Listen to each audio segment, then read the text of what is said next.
ಆಚಿ ಮಸಾಲ. ಎಂತ ಅಡಿಗೆಯ ರುಚಿಯಾಗೋ ರಹಸ್ಯವು 20 ರೂಪಾಯಿ. ಈಗಾಗಲೇ ನಮ್ಮ ಜೊತೆ ಮಾತಾಡಲಿಕ್ಕೆ ಸಚಿವರಂತ ಮಾಗಡಿ ಬಾಲಕೃಷ್ಣ ಅವರಿದ್ದಾರೆ. ನೇರವಾಗಿ ನಾನು ಮಾತಾಡಿಸ್ತಾ ಹೋಗ್ತೀನಿ.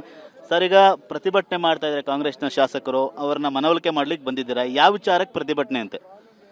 ಈಗ ನನಗೆ ವಿಧಾನ ಪರಿಷತ್ನಲ್ಲಿ ಜವಾಬ್ದಾರಿ ಕೊಟ್ಟಿದ್ದಾರೆ. ನಾನು ಮಂತ್ರಿಯಾಗಿ ವಿಧಾನ ಪರಿಷತ್ ಕಲಾಪದಲ್ಲಿ ಭಾಗವಹಿಸಬೇಕು ಅಂತೇಳಿ. ಅಲ್ಲಿ ಕಲಾಪನೇ ನಡೀತಾ ಇಲ್ಲ, ಭಾಗವಹಿಸ್ತಕ್ಕಂಥದ್ದೇನು? ಅದಕ್ಕೋಸ್ಕರ ನಮ್ಮ ಶಾಸಕರುಗಳಿಗೆ ಅವರ ಕ್ಷೇತ್ರದ ಸಮಸ್ಯೆಗಳನ್ನು ಚರ್ಚೆ ಮಾಡಬೇಕು ಅಂತಕ್ಕಂಥದ್ದು ಅವರ ವಿಚಾರಗಳು. ಅದಕ್ಕೆ ವಿರುದ್ಧವಾಗಿ BJPಯವರು ಅನವಶ್ಯಕವಾಗಿ ಯಾವುದೋ ಒಂದು ಪ್ರಕರಣವನ್ನು ಇಟ್ಕೊಂಡು ಕೋರ್ಟಲ್ಲಿರ್ತಕ್ಕಂಥ ಪ್ರಕರಣ ಅದು ಪ್ರಿಜುಡಿಸ್ ಆಗ್ತದೆ. ಕೋರ್ಟಲ್ಲಿ ತೀರ್ಮಾನ ಆಗಿಲ್ಲ, ಅವರು ಅಪರಾಧಿ ಅಂತೇಳಿ ತೀರ್ಮಾನ ಆಗಿಲ್ಲ. ಅದರಿಂದ ತೀರ್ಮಾನ ಆಗೋವರೆಗೂ ಕೂಡ ಅವರು ಸದನವನ್ನು ನಡೀಲಿಕ್ಕೆ ಅವಕಾಶ ಮಾಡಿಕೊಡ್ಬೇಕು.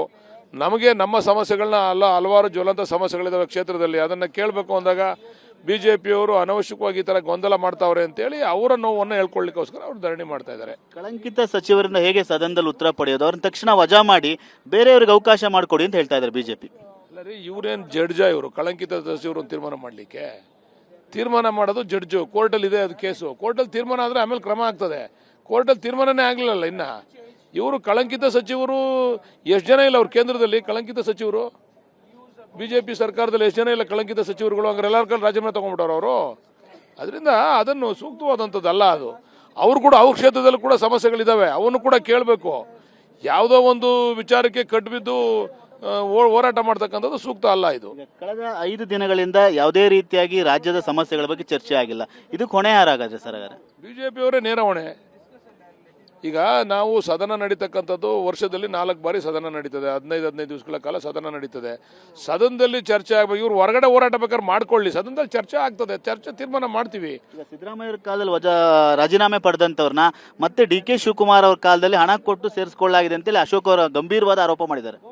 ಅಶೋಕ್ ಅವರು ಒಬ್ಬ ವಿರೋಧ ಪಕ್ಷದ ನಾಯಕರಾಗಿ ಅವರು ಆ ಒಂದು ನಾಯಕತ್ವವನ್ನು ಕೊಡೋದ್ರಲ್ಲಿ ವಿಫಲರಾಗಿದ್ದಾರೆ. ಅವ್ರಿಗೆ ವಿಚಾರಗಳು ಏನೂ ಇಲ್ಲ.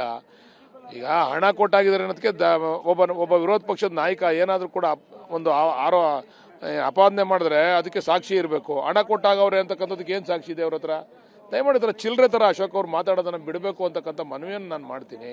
ಈಗ ಕಳೆದ ಬಾರಿ ನಾವು ರಾಜೀನಾಮೆನ ನಾವು ಸೋಮೋಟೋ ತೊಗೊಂಡಿದ್ದು, ಅಂದರೆ ಅವರೇ ಕೊಟ್ಟಿದ್ದು ಸೋಮೋಟೋ. ಆಯ್ತಪ್ಪ, ನನಗೆ ನನ್ನಿಂದ ಪಕ್ಷಕ್ಕೆ ಇರ್ಸು ಮುರ್ಸು ಆಗೋದು ಬೇಡ, ಸರ್ಕಾರಕ್ಕೆ ಇರ್ಸು ಮುರ್ಸು ಆಗೋದು ಬೇಡ, ದಯಮಾಡಿ ನಾನು ರಾಜೀನಾಮೆ ಕೊಡ್ತೀನಿ ಅಂತ ಕೊಟ್ಟರು. ಈಗ ಅದರಲ್ಲಿ ಯಾವುದು ಕೂಡ ಉರುಳಿಲ್ಲ ಅಂತಕ್ಕಂಥದ್ದು ಕೆಲವಾರು ತನಿಖೆಗಳಿಂದ ಹೊರಗಡೆ ಬಂತು. ಈಗ ಕೊಟ್ಟಿದ್ದೇವೆ, ಕೋರ್ಟಲ್ಲಿ ಇದೆ ಕೇಸು. ಕೋರ್ಟಲ್ಲಿ ತೀರ್ಮಾನ ಆದರೆ ಇವು ಪರವಾಗಾದರೆ ಇರ್ತಾರೆ, ವಿರುದ್ಧವಾಗಾದರೆ ತೀರ್ಮಾನ ತಗೊಳ್ಳೇಬೇಕಾಗ್ತದೆ. ಬೇಲ್ ಮೇಲೆ ಇರುವಂತವರಿಂದ ಹೇಗೆ ಸದನದಿಂದ ಉತ್ತರ ಪಡ್ಕೊಳ್ಳಾಗತ್ತೆ? ಇದು ಸದನಕ್ಕೆ ಅಗೌರವ ತರಲಾಗ್ತಿದೆ ಅಂತ ಹೇಳ್ತಿದ್ದಾರೆ. ಆಯ್ತಪ್ಪ, ಬೇಲ್ ಮೇಲೆ ಇರೋರ ಬಗ್ಗೆ ನೀವು ಸದನದಲ್ಲಿ ನಾವು ಉತ್ತರ ತಗೊಳ್ಳಲ್ಲ ಅಂತಂದ್ರೆ ಅವ್ರ ಪ್ರಶ್ನೆ ಕೇಳೋದು ಬೇಡ ಅವ್ರ ಇಲಾಖೆಯಲ್ಲಿ. ಹಂಗಂತ ಇಡೀ ಸದನಕ್ಕೆ ಅವಮಾನ ಮಾಡ್ತಕ್ಕಂಥದ್ದು, ಸದನವನ್ನೇ ನಡೀಲಿಕ್ಕೆ ಬಿಡದಿರ್ತಕ್ಕಂಥದ್ದು ಅದು ಎಷ್ಟು ಮಟ್ಟಿಗೆ ಸಮಂಜಸ? ಅದು ಅಂದ್ರೆ BJP ರಾಜಕಾರಣ ಮಾಡ್ತಾ ಇದೆ ಅಂತೀರ ಹಾಗಾದ್ರೆ?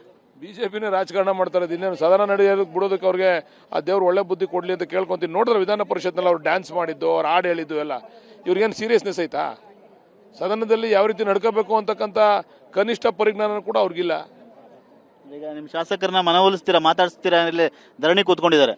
ಅದಕ್ಕೆ ಈಗ ಇದನ್ನು ಸ್ಪೀಕರ್ ಗಮನಕ್ಕೆ ತಂದು ಸ್ಪೀಕರ್ ಅವರು ಸೂಕ್ತ ಕ್ರಮ ತಗೋಬೇಕು, ಸದನವನ್ನು ಸುಗಮವಾಗಿ ನಡೀಲಿಕ್ಕೆ ಅವಕಾಶ ಮಾಡಿಕೊಡ್ಬೇಕು ಅಂತ ಮನವಿಯನ್ನು ಮಾಡಲಿಕ್ಕೋಸ್ಕರ ಬಂದಿದ್ದೀವಿ. ಇದಿಷ್ಟು ಸಚಿವರಾದಂಥ ಬಾಲಕೃಷ್ಣ ಅವರ ಮಾತು. ಕ್ಯಾಮರಾಮನ್ ಸಯ್ಯದ್ ಜೊತೆ ಸುನಿಲ್, TV9 ಬೆಂಗಳೂರು.